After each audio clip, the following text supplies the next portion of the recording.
بسم اللہ الرحمن الرحیم۔ السلام علیکم۔ مشائخ کرام میں دو حضرات حضرت رابعہ بصری کی زیارت کو گئے۔ دونوں بھوکے تھے اور تھکے ہوئے تھے۔ وہ دلوں میں کھانے کی آرزو لیے پہنچے۔ حضرت رابعہ نے 2 روٹیاں جو رات کی پڑی ہوئی تھیں پیش کی، مگر اسی وقت دروازے پر ایک سائل نے آواز دی کہ اسے روٹی دی جائے۔ حضرت رابعہ نے دونوں روٹیاں اٹھائیں اور سائل کو دے دیں۔ دونوں مہمان بڑے حیران ہوئے اور مایوس بھی، مگر تھوڑی دیر کے بعد ایک کنیز دروازے میں داخل ہوئی۔ اس کے سر پر ایک دسترخوان تھا اور کہنے لگی، میری مالکہ مخدومہ نے یہ روٹیاں آپ کے لیے بھیجی ہیں۔ حضرت رابعہ نے روٹیاں گنی تو 18 تھیں۔ حضرت رابعہ نے کہا، یہ روٹیاں واپس لے جاؤ، یہ میرے لیے نہیں ہے، کسی اور کی ہوگی، تمہاری مالکہ کو غلطی لگی ہے۔ واپس گئیں تو واقعی مالکہ نے کہا، میں تو 20 روٹیاں بھیجنا چاہتی تھی۔ 20 روٹیاں دیں تو وہ کنیز دوبارہ لے کر حاضر ہوئی۔ حضرت رابعہ نے 20 روٹیاں لیں اور مہمانوں کی خدمت میں پیش کرتے ہوئے کہا، 2 کے بدلے تو اللہ تعالیٰ نے 20 روٹیاں مقرر کی ہوئی تھی۔ مہمان حضرت رابعہ کی اس انداز مہمان نوازی کو دیکھ کر حیران ہوتے رہے۔ حضرت رابعہ نے فرمایا، جب تم میرے پاس آئے تو مجھے احساس تھا کہ تم بھوکے ہو، مگر میرے پاس صرف 2 روٹیاں تھیں۔ ان 2 روٹیوں سے تمہارا پیٹ نہیں بھر سکتا تھا۔ سائل آیا، میں نے اللہ سے تجارت کی، وہ 2 کے بدلے 20 دیتا ہے۔ میں نے روٹیاں اس کی راہ میں دے دی، مجھے یقین تھا اللہ تعالیٰ ضرور 20 روٹیاں دے گا۔ کنیز آئی، میں نے گنی 18 تھی، یہ کمی نہیں ہو سکتی تھی، میں نے واپس کر دی، یہ حساب میں غلطی کی وجہ سے تھی۔ 20 آئی تو تمہارے لیے حاضر کر دی۔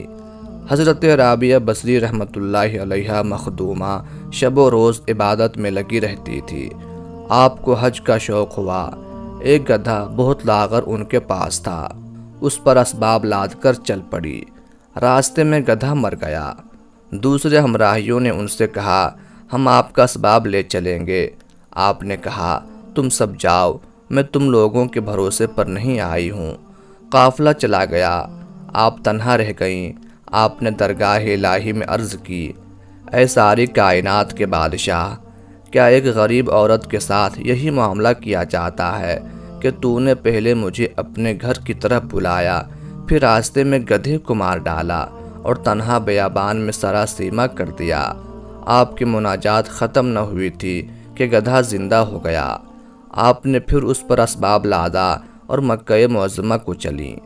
حضرت رابعہ بصری جب مکہ مکرمہ پہنچی تو کچھ ایام بیابان میں مقیم رہ کر خدا سے التجا کی کہ میں اس لیے دل گرفتہ ہوئی کہ میری تخلیق تو خاک سے ہوئی ہے اور کعبہ پتھر سے تعمیر کیا گیا ہے، لہٰذا میں تجھ سے بلا واسطہ ملاقات کی متمنی ہوں۔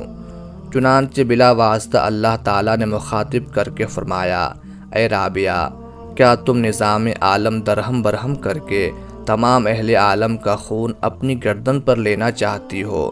اور کیا تجھے معلوم نہیں کہ جب موسیٰ علیہ السلام نے دیدار کی خواہش کی اور ہم نے اپنے تجلیات میں سے ایک چھوٹی سی تجلی کوہ طور پر ڈالی تو وہ پاش پاش ہو گیا۔ اس کے بعد جب وہ دوبارہ حج کو گئیں تو دیکھا کہ خانہ کعبہ خود آپ کے استقبال کے لیے چلا آ رہا ہے، تو آپ نے فرمایا کہ مجھے مکان کی ضرورت نہیں، بلکہ میں تو مکین کو چاہتی ہوں، کیونکہ مجھے حسن کعبہ سے زیادہ جمال خداوندی کے دیدار کی تمنا ہے۔ اسی سال سلطان ابراہیم بن ادھم رحمۃ اللہ علیہ حج بیت اللہ کو گئے ہوئے تھے۔ انہوں نے دیکھا کہ کعبۃ اللہ اپنے مقام پر نظر نہیں آ رہا، حالانکہ جب آپ گھر سے چلے تو ہر قدم پر 2 نفل نماز ادا کرتے گئے، اور اسی طرح 14 سال لگے، پھر جا کر بلخ سے مکہ مکرمہ پہنچے تھے۔ فرمانے لگے، کیا میری بینائی میں کمی آ گئی ہے کہ بیت اللہ نظر نہیں آ رہا؟ ہاتف نے آواز دی، آپ کی نظر کی کوتاہی نہیں، دراصل کعبۃ اللہ ایک نیک بیوی کے استقبال کو گیا ہوا ہے۔ حضرت ادھم نے دیکھا کہ حضرت رابعہ بصری آ رہی ہے، اب کعبہ اپنی جگہ قائم ہے۔ حضرت ابراہیم نے فرمایا، رابعہ، یہ کیا شور کرامت ہے جو تم نے دنیا میں برپا کر رکھا ہے کہ کعبۃ اللہ کو اپنے استقبال کے لیے بلا رہی ہو۔ حضرت رابعہ فرمانے لگیں، ابراہیم، شور تو تم نے برپا کر رکھا ہے کہ 14 سال سے ایک ایک قدم پر نفل ادا کرتے آ رہے ہو اور 14 سال دیر کر کے اللہ کے گھر میں حاضر ہوئے ہو۔ ابراہیم نے کہا، رابعہ، مجھے 14 سال اللہ کی نماز پڑھ کے صحرا میں گزرے۔ آپ نے فرمایا، تم 14 سال اللہ کی نماز میں رہے، میں عمر بھر اللہ کے نیاز میں رہیں۔ اس کا نتیجہ یہ ہوا کہ تم اللہ کے گھر پہنچے تو وہ اپنی جگہ پر نہ تھا، میں نیاز مندانہ حاضر ہوئی تو وہ مجھے لینے آگے بڑھا۔ ایک بار آپ پہاڑ پر گئیں، تمام شکاری جانور ارد گرد جمع ہو کر آپ کی طرف دیکھنے لگے۔ اتنے میں حضرت حسن بصری رحمۃ اللہ علیہ بھی وہاں پہنچے، تمام جانور ان کو دیکھ کر بھاگ گئے۔ حضرت حسن بصری رحمۃ اللہ علیہ نے آپ سے دریافت کیا کہ جانور مجھے دیکھ کر کیوں بھاگ گئے اور آپ کے پاس کیوں کھڑے رہے؟ آپ نے پوچھا کہ تم نے آج کیا کھایا ہے؟ کہا، میں نے گوشت روٹی کھائی ہے۔ آپ نے کہا کہ جب تم نے ان کے بھائیوں کا گوشت کھایا ہے تو وہ تم سے کیوں نہ بھاگے؟